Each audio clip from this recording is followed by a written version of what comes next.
Salut à tous et bienvenue sur la chaîne Débrouillard à jamais.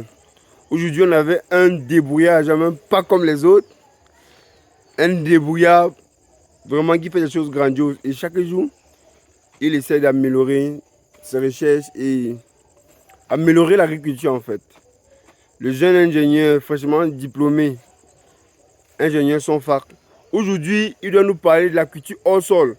Bon, lui, il a décidé de faire une expérience, comme vous voyez là, avec tous ces pokés, une expérience hors sol pour pouvoir optimiser la production en agriculture. Donc, je vais laisser le soin à l'ingénieur son fac de nous en dire plus sur ses travaux, parce que c'est un monsieur là, actuellement de travaux, malgré son jeune âge, et il essaye d'improviser, quoi, d'improviser, de faire innover l'agriculture en fait.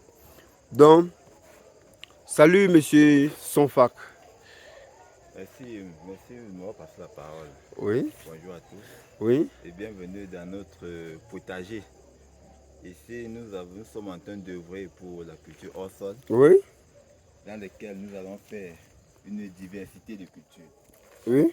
Là, on va faire les oignons, la menthe, le concombre, les courgettes et plein d'autres cultures. Pourquoi est-ce qu'on a choisi de faire la culture hors sol? C'est pour maximiser sur les rendements. Vous savez, on est en saison sèche et on doit tout faire pour économiser la quantité d'eau. Donc on doit minimiser les coûts de production. Donc il me dit, en faisant le hors sol, la quantité d'eau qu'on doit apporter à chaque plant doit être calculée. Et qui dit calculer, dit également la hausse des rendements. Aussi, en faisant le hors sol, nous allons limiter les maladies fongiques. Vous savez, le sol apporte plusieurs maladies cryptogamiques, parmi lesquelles l'anthracnose, la rouille et plein d'autres. Donc, en faisant le hors sol, nous limitons ces maladies et nous favorisons plus un apport limité d'éléments nutritifs. Donc là, il me dit le hors sol est meilleur par rapport à la culture en plein champ. Parce que déjà là, nous ne traitons pas beaucoup comme en plein champ, car les maladies sont réduites. Également, nous ne traitons pas trop des maladies d'insectes. Donc, c'est un peu ça. Ok, monsieur Franck. Déjà, nous voyons vraiment, vous avez, je ne sais pas, nous avons quel nombre de pokés ici? C'est à peu près combien de pokés? Bon, actuellement, nous sommes déjà à 320 pokés, comme vous voyez tantôt. Oui. Mais les sacs sont toujours en train d'être pour augmenter. Donc, vous avez dit, dans ces pokés, on doit faire simultanément, ou bien un poké pourrait prendre une seule culture, ou bien vous allez expérimenter l'oignon, la tomate, le légume dans un même poké. Bon, en fait. Non. Effectivement, vous allez voir la disposition des différents pokés. Oui. Chaque 2 lignes, c'est une spéculation. Par exemple, vous avez une ligne, c'est 8 pokés. Donc, 16 là, ce sont les pommes de terre. Autre 16, la tomate cerise. Autre 16, la salade ou les laitues. L'autre ligne, les courgettes, ainsi de suite. Comme ça, les concombres, la menthe, bon, plein d'autres cultures. Oui, vous savez, si je comprends très bien, ça c'est une expérience, et si il s'avérait que l'expérience soit bénéfique, on pourra le faire sur sur des grands espaces, et en fait, on pourrait augmenter le nombre de pokés en fait. Effectivement, ce n'est plus une expérience, l'expérience a déjà été testée en pleine serre. Ah ouais. L'objectif de faire la culture en pleine saison sèche, oui, c'est pour avoir une bonne température. Vous voyez, parce que dans la serre, la température est élevée. Ambiante. Maintenant, puisque nous n'avons pas de moyens de construire une serre, nous avons œuvré pour produire en saison sèche. Oui. Donc là, les températures sont au moins élevées, au moins élevées. Oui. Donc vous suivez un peu la famille, ça c'est un monsieur à suivre. Il a tellement de En fait, connaissance à transmettre pour ceux qui sont passionnés d'agriculture. Je crois que c'est la personne qu'il faut en fait.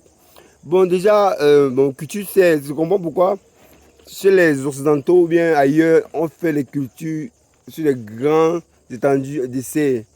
Ça veut dire que mieux la chaleur est très importante pour le développement de la plante. Oui, la température est un facteur primordial dans la culture, Ouais. la culture maraîchère. Oui. Et même dans les plantes en général. Non, non, je comprends pourquoi maintenant, en zone où il fait très chaud, les plantes se développent très vite. Oui, monsieur. Dès qu'il y a association d'eau à la température, les plantes se développent rapidement. Ouais, je vois. Donc, là, en mettant l'eau dans ces poquets, on pourra attendre même 3 à 4 jours avant d'arroser encore. Pourquoi? Parce que ça conserve beaucoup l'eau. L'eau ne se dilapide pas forcément comme à main le sol. Oui. Waouh, c'est intéressant.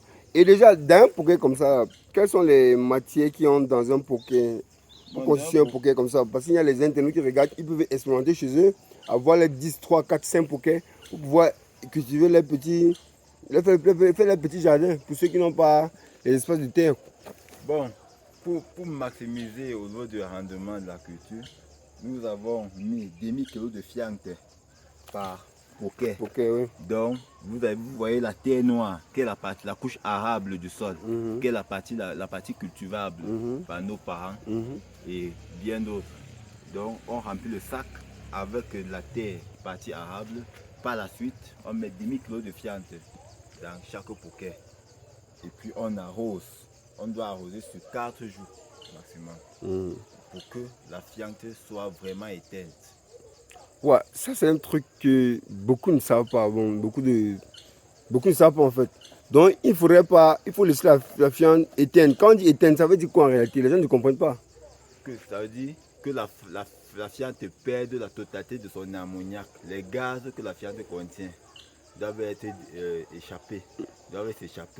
Et le reste doit être minéralisé pour enrichir le terreau qui est la terre arable.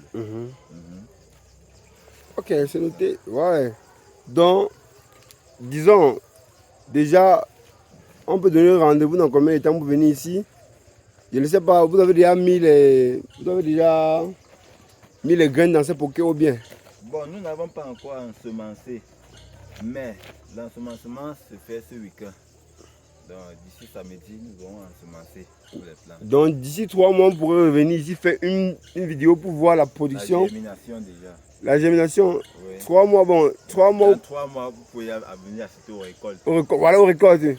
Et on aimerait bien faire assister à ces récoltes pour voir le niveau de productivité de la culture au sol, sur la culture, hein, oui, en plein champ. Donc, fait une bonne comparaison, monsieur Franck Emmanuel, son fac. Vraiment, on pourrait dire, si on reste avec vous, vous avez tellement de choses à partager. Mais, on serait là quand les choses seront déjà prêtes pour une autre expérience. Bon, à plus pour une prochaine vidéo.